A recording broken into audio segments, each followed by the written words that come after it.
तो हेलो दोस्तों, आज हम करने वाले हैं संवैधानिक विकास, जो कि आपको कुछ हम क्वेश्चन कराएंगे। बहुत ही इंपॉर्टेंट क्वेश्चन होने वाला है और सभी क्वेश्चन को आप लोग पढ़ते जाएंगे और हो सके तो लिखते जाएंगे और समझते चलेंगे। और आपको वीडियो हमारा अच्छा लगेगा तो लाइक करिएगा और सब्सक्राइब करिएगा। चलिए हम लोग क्वेश्चन करते हैं। पहला क्वेश्चन है, रेगुलेटिंग एक्ट 1773 के द्वारा सर्वोच्च न्यायालय की स्थापना कहाँ किया गया था?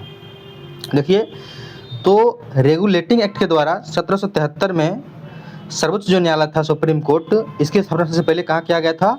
तो कोलकाता में किया गया था। कहाँ किया गया था? कलकत्ता में किया गया था। चलिए आगे बढ़ते हैं। अगला क्वेश्चन है, भारतीयों को भारतीयों को संविधान के प्रशासन में भाग लेने का अधिकार। पहले पता है कि भारत के लोगों को प्रशासन में भाग लेने का अधिकार नहीं था, तो ये किस अधिनियम के द्वारा मिला कि भारत के लोग भी अब प्रशासन में रह सकते हैं? तो ये ऑप्शन हो गया चार्टर एक्ट 1833 के द्वारा जो है, तो वहाँ के भारतीय को जो है सो अधिकार मिल गया कि भारत के लोगों को भी वहाँ पे अब प्रशासन में ये रह सकते हैं, यहाँ पे भाग ले सकते हैं। अगला क्वेश्चन देखते हैं कि भारतीय विधान परिषद को, यानी कि भारतीय संविधान परिषद को बजट पर बहस करने का शक्ति किस अधिनियम के द्वारा मिला था? तो जो कोई व्यक्ति बजट पर बहस कर सकता था, ये अधिनियम किससे मिला गया था? ये अधिनियम मिला था 1892। ऑप्शन बी होगा इसका आंसर, ऑप्शन 92, भारत परिषद अधिनियम 1892 के तहत में। अगला क्वेश्चन है कि केंद्रीय विधानमंडल सर्वप्रथम किस अधिनियम द्वारा द्विसदनीय बनाया गया था? तो केंद्रीय विधानमंडल जो था, सर्वप्रथम संविधान को द्विसदनीय बनाया गया था। ये किस अधिनियम के द्वारा बनाया गया था? तो ये अधिनियम हो जाएगा आपको भारत शासन अधिनियम 1919 के द्वारा जो है सो भारत को विधानमंडल क्या किया गया? द्विसदनीय बनाया गया था। किसके बनाया था? द्विसदनीय बनाया गया था, भारत शासन अधिनियम 1919 के द्वारा। अगला क्वेश्चन देखिएगा कि भारत के राष्ट्रपति को अध्यादेश निर्गत करने की शक्ति किस अधिनियम से मिला है? तो भारत के जो राष्ट्रपति है वो अध्यादेश जारी करते हैं, ठीक है ना? तो ये किस अधिनियम से मिला गया है इनको? तो ये मिलाया है भारत शासन अधिनियम 1935 के द्वारा। किसके द्वारा? भारत शासन अधिनियम 1935, ऑप्शन नंबर सी। आगे देखिए, कहता है प्रांत में द्वैध शासन व्यवस्था किस अधिनियम के द्वारा लागू किया गया था? तो इसका आंसर हो जाएगा ऑप्शन नंबर ए, भारत शासन अधिनियम 1919। ध्यान रखिएगा, इसमें एक छोटी ट्रिक बताते हैं आपको। द्वैध शासन व्यवस्था यानी कि दोबारा, यानी कि देखिए 1919 दो बार है, इसलिए ध्यान रखिएगा 1919 में जो लागू किया गया था द्वैध शासन व्यवस्था। चलिए आगे देखते हैं।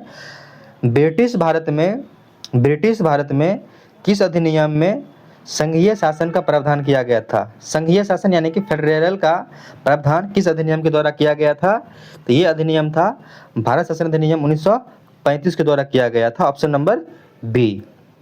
अगला देखिएगा कि अखिल भारतीय संघ स्थापित करने का प्रावधान किस अधिनियम से लिया गया था? यानी कि अखिल भारतीय संघ जो स्थापित करना है, ये किस अधिनियम से लिया गया था? तो ये ऑप्शन हो जाएगा आपका नंबर ए, 1935। ये सेम क्वेश्चन है, भारत शासन अधिनियम 1935 के द्वारा ही जो है तो भारतीय संघ स्थापित करने का प्रावधान किया गया था। अगला क्वेश्चन देखिएगा कि भारत के संविधान में केंद्र और राज्य के बीच जो है कुछ शक्ति का विभाजन किया गया। केंद्र और राज्य के बीच क्या किया गया? शक्ति का विभाजन किया गया। किस अधिनियम के द्वारा? इसका भी सेम हो जाएगा भारत शासन अधिनियम 1935। भारत शासन अधिनियम 1935। अगला है 10 नंबर, देखिएगा कि किस निर्वाचित संविधान द्वारा भारत के संविधान का निर्माण करने का प्रस्ताव रखा गया था? यानी कि भारत के संविधान को निर्माण करना है, ये किस संविधान यानी कौन से मिशन के द्वारा जो है इसको जो है सो प्रावधान को रखा गया था? तो सबसे पहले इसको जो है सो क्रिप्स मिशन के द्वारा प्रावधान ये रखा गया था कि भारत का जो क्या है संविधान एक तो बनाया जाएगा। क्रिप्स मिशन के द्वारा क्या गया था? एक तो यहाँ प्रस्ताव रखा गया था, ठीक है ना? Option number A. आगे देखिए, अगला है कि भारतीय संविधान का गठन किसके अंतर्गत किया गया है? तो भारत का जो संविधान है इसका गठन किया गया है आपको कैबिनेट मिशन 1946 के द्वारा। जब कैबिनेट मिशन आया था उसके अंतर्गत ही क्या है भारत का संविधान का गठन किया गया था 1946, क्रिप्स मिशन 1946, ध्यान रखिएगा।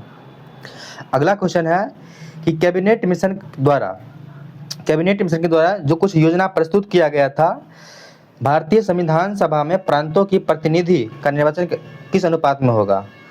तो संविधान सभा में जो प्रांत होगा, अलग अलग जो प्रांत बटा हुआ था हमारा, उसमें किस अनुपात में किया जाएगा, ये बात है। तो अभी भी देखिएगा यही लिखा है, अभी भी संविधान में या फिर कहीं कहीं अगर अलग जो का पढ़े होंगे कि 10 लाख जनसंख्या पर एक जो है सो सदस्य को चुना जाता है, ठीक है ना। ऑप्शन नंबर बी हो जाएगा। अगला है, भारतीय संविधान को निर्माण करने वाली संविधान सभा के सदस्य का चुनाव किसके द्वारा किया गया था? देखिए, भारतीय संविधान का निर्माण जो करेगी, इसमें जो सदस्य का चुनाव हुआ था, इसका सदस्य का चुनाव किसके द्वारा किया गया था? तो ये विभिन्न प्रांत की विधानसभा के द्वारा किया गया था, विभिन्न प्रांत की विधानसभा के द्वारा किया गया था। अगला है कि भारत शासन अधिनियम 1919 की समीक्षा करने के लिए वर्ष 1927 में किसका गठन किया गया था? जो भारत शासन अधिनियम था 1919, इसकी समीक्षा करने के लिए, यानी कि इसमें कुछ सुधार वगैरह करना है, इसमें कुछ प्रक्रिया करना, कुछ विचार विमर्श करना है, तो इसके लिए जो है 1927 में क्या किया था, गठन बनाया गया था, ठीक है ना। तो ये किसके द्वारा हुआ था, ये पूछा जा रहा है इसमें मेनली। तो ये जो हुआ था साइमन कमीशन के द्वारा किया गया था, कि इसमें कुछ जो है सो साइमन कमीशन आया था इसको देख रेख करने के लिए कि 1919 का जो नियम बनाया गया है उसमें क्या कुछ दिक्कत है, कुछ समस्या आ रही जनता को, इसको सुधार किया जाएगा साइमन कमीशन के द्वारा। पर ऐसा हुआ, उसमें सभी लोग क्या थे, अंग्रेज थे, इसलिए लोग वहाँ पर इसको नहीं मानते हैं। अगला बढ़ते हैं।